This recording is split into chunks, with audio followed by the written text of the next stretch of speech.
ব্রাহ্মণবাড়িয়ায় মোদি বিরোধী আন্দোলনের শহীদদের স্মরণে দোয়া ও আলোচনা সভা অনুষ্ঠিত।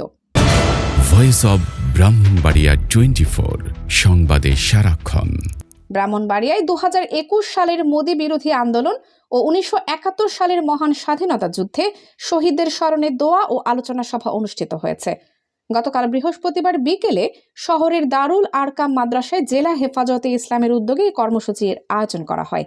এতে সভাপতিত্ব করেন আল্লামা মুফতি মুবারকুল্লাহ এবং প্রধান অতিথি হিসেবে উপস্থিত ছিলেন হেফাজতে ইসলাম বাংলাদেশের কেন্দ্রীয় মহাসচিব আল্লামা শায়েখ সাজিদুর রহমান।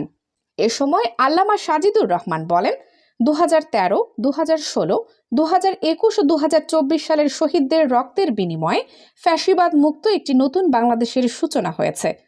জেলা হেফাজতের সেক্রেটারি মাওলানা আলী আজম কাশেমির সঞ্চালনায় বক্তারা বলেন, ব্রাহ্মণবাড়িয়া 3 আসনের সাবেক সংসদ সদস্য উবাদুল মুক্তাদির চৌধুরী ও সাবেক জেলা পুলিশ সুপার আনিসুর রহমানের নির্দেশে সংঘটিত হত্যাকাণ্ডের সঙ্গে জড়িতদের দ্রুত বিচার নিশ্চিত করতে হবে।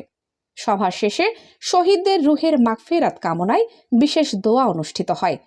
এছাড়া মোদি বিরোধী আন্দোলনের সকল শহীদদের স্মরণে ব্রাহ্মণবাড়িয়ার প্রতিটি মসজিদে দোয়া ও মোনাজাতের আহ্বান জানান জেলা হেফাজতের দপ্তর সম্পাদক মাওলানা বেলাল হোসাইন।